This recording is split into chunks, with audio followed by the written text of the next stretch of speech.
Howdy y'all, we got the Bulldog on the channel. Headed to work this morning, and I started to do a video last night, but I caught myself ranting, just talking and making no sense really to anybody other than me. I do that sometimes. But what had me a little bit upset is I got a phone call last night from my daughter. Said, "Hey, we're going to the Night of Destruction. You want to come?" Which sounds like a, really nice invitation. Yeah, I'd like to go. I didn't say that. I was upset. I was upset because I was trying to get that vehicle done that I made the video about last, where somebody screwed it all up. I needed to get that thing back together. Needed to get that thing back together, tightened up, so that we could clean it off, run it, and make sure that it was okay. Yeah, I could have put it off till this morning. I could have gone to the Night of Destruction, watched the demo derby and the obstacle race, all that kind of stuff that, all of us plebeians do in the summertime at the fair.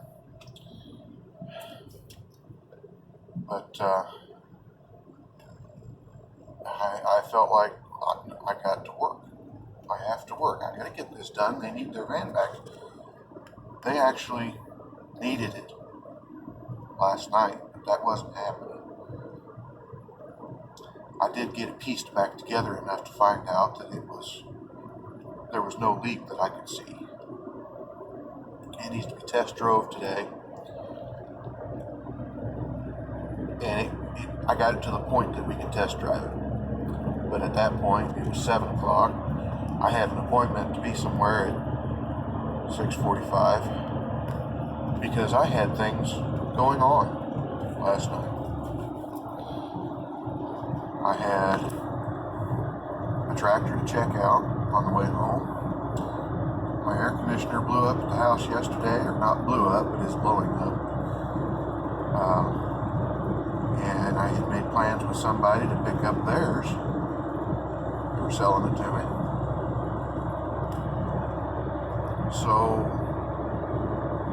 I had things going on. Not only that, but when I got home, you notice, in the last couple of videos that you've seen me here in the car, the camera's doing this ever so slightly. Not doing that so much now. I had a tire about ready to come apart again. That's what you get with used tires. But they get me by. But it's a hassle all the time. It kept getting worse and worse. Finally, I can't go anymore. I got to fix this. I had another tire. I got the tractor checked out. It was exactly what I thought. Old carburetor case, and they have a governor on them that regulates the speed according to the engine. Well, throttle plate was moving around in there. The throttle shaft was loose. You can take it up and down a little bit. That's unmetered air source, if you want to get technical. The governor depends on everything being right. So you tip the throttle open, and at a certain point, the governor's pulling it in a certain direction, and instead of rotating, it pulled sideways, which opened up that throttle leak past the shaft, which made the engine speed up. And the governor says, "Oh, we're going too fast, let's shut it down." And it tries to shut it down. "Oh, we're going too slow, we need to speed it up." It speeds it up a little bit, it sucks there, it speeds up even more, and it shuts it down. So it's just sitting there. Well, it's 2021. He takes it anywhere. they might say, oh, it needs a carburetor rebuild, but then throttle shaft bushings is kind of a lost art. You need an old fogey that knows what the hell he's doing.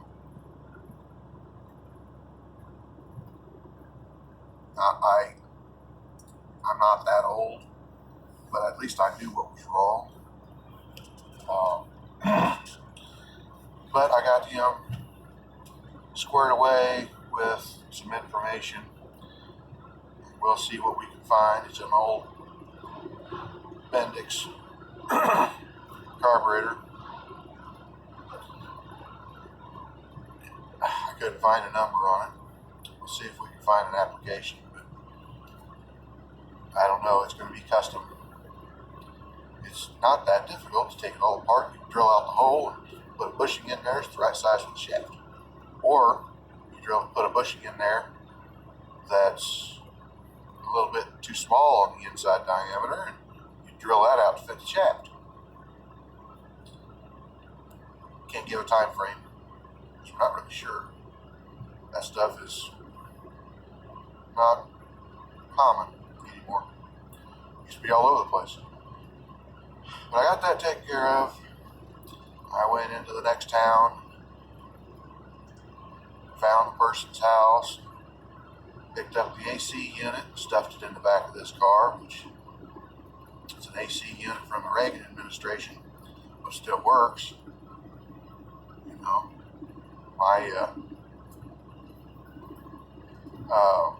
this one that I had in there wasn't very old, but the bearings are out of the fan motor and it's howling. I put it in night before last. The motor was stuck. I had to pop it loose. It spun okay all night long. Next morning, I got up, went to the bathroom. When I came out of the bathroom, it was howling. Maybe it didn't like what I did in there. I don't know. But theirs worked. It's cheap. I'm going to go pay for it right now. And I got home finally. It was almost dark.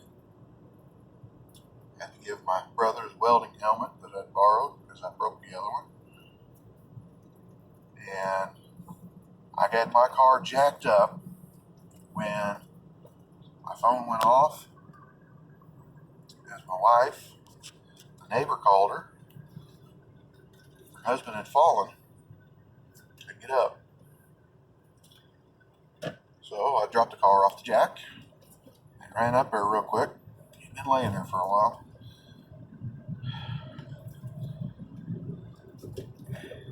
And I couldn't help but think, you know, if I had decided that last night, I'm going to treat myself. I deserve a night off. I'm going to go to this deal. We would have been delayed a day on the air conditioner.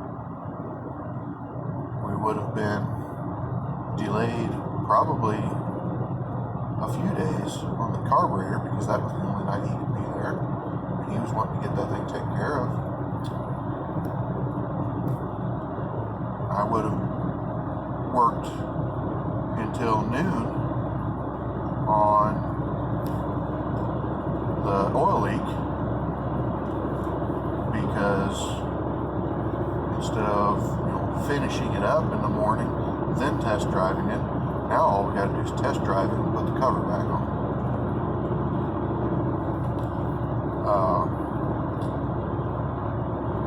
It would have been way late before my brother got the welding helmets. And most importantly, nobody would have been around to help my neighbor.